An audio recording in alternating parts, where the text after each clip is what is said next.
Salam sehat sejahtera, jumpa lagi di channel Mata Ketiga. Berikut cerita hari ini. Sebelumnya Mata Ketiga pernah membahas beberapa episode tentang Buddha Sakyamuni. Kali ini kita akan telusuri kembali kisah lain terkait alam semesta yang disaksikan Sakyamuni. Ternyata dunia ini tidak ada awal dan akhir, tapi proses dari siklus yang terus berlanjut. Dalam Buddhisme, proses ini disebut samsara, adalah suatu keadaan kelahiran kembali yang berulang-ulang tanpa henti. Dan dalam agama Hindu, samsara merupakan terlahir secara berulang yang disebut dengan penitisan kembali. Intinya, menurut penelitian terbaru para ilmuwan, alam semesta memang akan mati suatu saat nanti. Namun bila tiba saat itu, semesta baru akan lahir seiring kematian alam semesta. Bukankah ini samsara seperti yang disebutkan di atas? Berikut kita kilas balik sejenak ke 2500 tahun silam. Saat itu, Sakyamuni baru mengetahui rahasia tertinggi alam semesta. Buddhisme, asal-usul alam semesta. Setelah 7 hari bertapa di bawah pohon Bodhi, Sakyamuni memperoleh kekuatan psikis yang disebut idi dalam bahasa Pali, yaitu kemampuan supranatural yang dapat berteleportasi dalam sekejap kemanapun dalam ruang dan waktu. Kemudian Sakyamuni membuka kewaskitaannya, sehingga dia dapat menelusuri segala sesuatu yang ada di dunia. Sakyamuni melihat selaksa makhluk hidup, namun tidak dapat mendengar suaranya. Lalu, di saat ingin mendengar suara itu, Sakyamuni memperoleh kekuatan batin di Basota, yaitu kemampuan mendengar suara-suara manusia maupun dewa yang jauh atau dekat. Saat itu, Sakyamuni dapat melihat dan mendengar penderitaan makhluk hidup, tetapi dia tidak mengerti perilaku mereka. Misalnya ada orang yang jelas-jelas saling mencintai, tetapi sengaja menyakiti perasaan, memaksa orang lain untuk menjauh darinya. Melihat itu, Sakyamuni membuka kekuatan batin Cetopariyanana, yaitu kemampuan untuk mengetahui pikiran makhluk lain, termasuk pikiran orang lain. Saat itulah Sakyamuni seketika mengerti mengapa pria itu dengan sengaja melukai perasaan kekasihnya. Ternyata si pria menderita penyakit yang tak tersembuhkan. Jadi, agar tidak menjadi beban siksaan batin kekasih yang dicintainya, dia terpaksa dengan sengaja melukai hati kekasihnya agar sang kekasih pergi meninggalkannya, tak perlu menderita karenanya. Namun Sakyamuni tetap saja belum mengerti sepenuhnya. Dia tidak mengerti mengapa orang sebaik itu mengalami hal seperti ini. Jadi dia membuka kekuatan batin Pube Nivanusati, atau kemampuan melihat kehidupan lampau.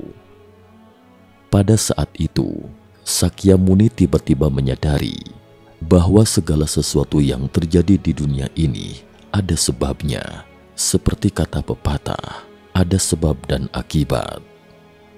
Menurut Buddhisme, hukum sebab akibat itu eksis secara alami. Seperti kata pepatah, baik dan jahat pasti ada balasannya bila tiba saatnya. Hukum karma sebab akibat akan selalu ada meskipun sudah mati. Inilah yang disebut 6 jalur reinkarnasi, yaitu jalur dewa, asura, manusia, binatang, neraka, dan setan kelaparan. Jika selalu melakukan kejahatan di kehidupan sebelumnya, maka akan dibuang ke alam setan kelaparan, alam neraka, atau alam binatang di kehidupan selanjutnya. Sebaliknya, jika melakukan banyak perbuatan baik dan mengamalkan banyak karma baik di kehidupan sebelumnya, maka bisa terus berada di alam manusia, alam surga, atau alam asura di kehidupan selanjutnya. Dalam Buddhisme meyakini bahwa adanya suatu proses kelahiran kembali atau punabhava dalam bahasa Sanskerta. Semua makhluk hidup yang ada di alam semesta ini akan terus-menerus mengalami kelahiran kembali selama makhluk tersebut belum mencapai tingkat kesucian arahat.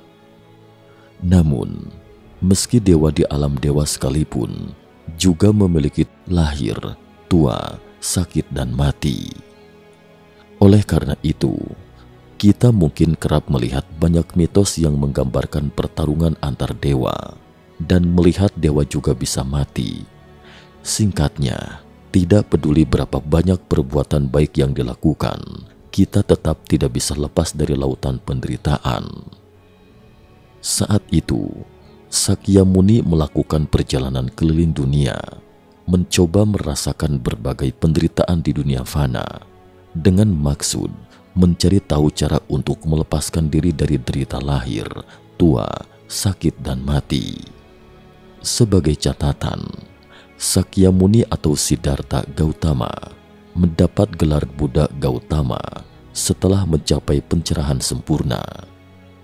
Ketika itu, Sakyamuni tiba-tiba menyadari bahwa bukan hanya manusia yang akan mengalami proses lahir, tua, sakit, dan mati, tetapi segala sesuatu yang ada di dunia pun demikian. Sekalipun sekecil butiran pasir dan sebesar semesta alam yang luas, mereka akan lenyap juga suatu saat nanti. Lalu, untuk apa manusia bersusah payah mengejar hal-hal yang bukan miliknya?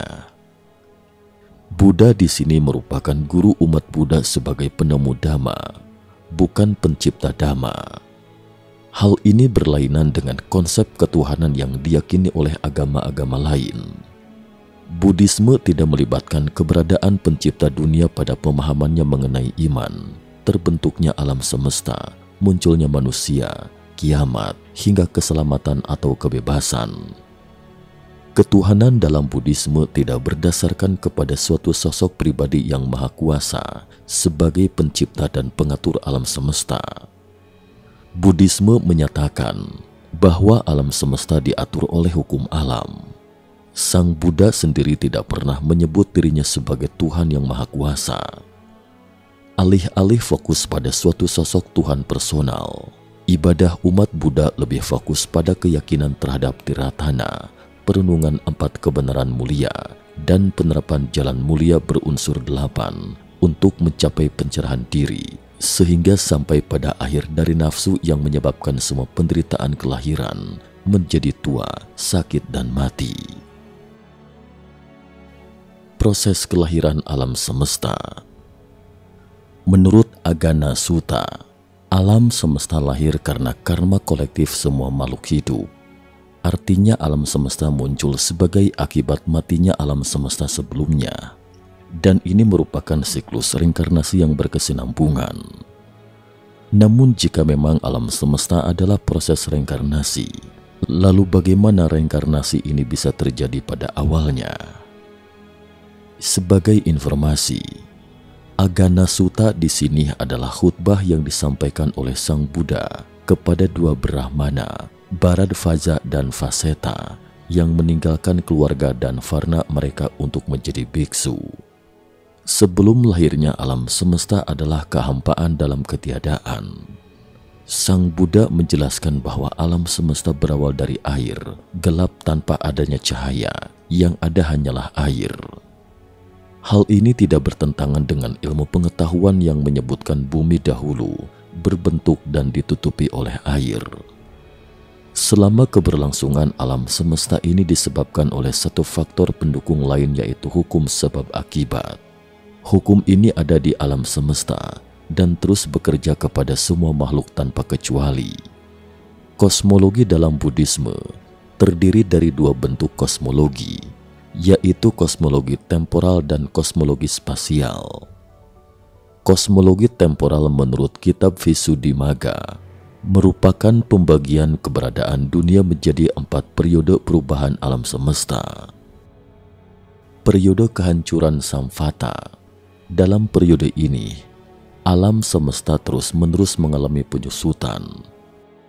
Periode diam atau stabil dalam keadaan hancur, termasuk ke dalam periode kehancuran. Dalam periode ini, alam semesta berada dalam kehancuran dalam jangka waktu yang lama sekali. periode terbentang mengembang atau pembentukan kembali, vivata. Alam semesta tumbuh berkembang dalam satu proses yang sangat lama. Periode kestabilan setelah perkembangan. Alam semesta berada dalam keadaan seperti ini untuk jangka waktu yang sangat lama. Satu rentang waktu sejak periode pembentukan hingga kehancuran alam semesta disebut sebagai satu kalpa. Menurut Buddhisme, alam semesta telah mengalami banyak siklus pembentukan dan kehancuran yang tidak terhitung. Periode dari terbentuknya alam semesta sampai dengan kehancurannya disebut Mahakapa atau Mahakalpa. Penyebab kehancuran alam semesta ini tak lain adalah 3 akar kejahatan, yaitu keserakahan, loba, kebencian, dosa, dan kebodohan batin, moha. Jika para makhluk memiliki keserakahan yang lebih dominan, maka alam semesta akan hancur oleh api. Jika kebencian lebih dominan, maka alam semesta akan hancur oleh air. Jika kebodohan batin, yaitu ketidakmampuan membedakan mana yang benar dan mana yang salah, maka alam semesta akan hancur karena angin. Ketika seluruh alam semesta hancur sampai ke alam Brahma, periode kedua, yaitu periode berlangsungnya kehancuran dimulai. Periode ini berakhir saat munculnya hujan deras yang menandai akan terjadinya pembentukan semesta.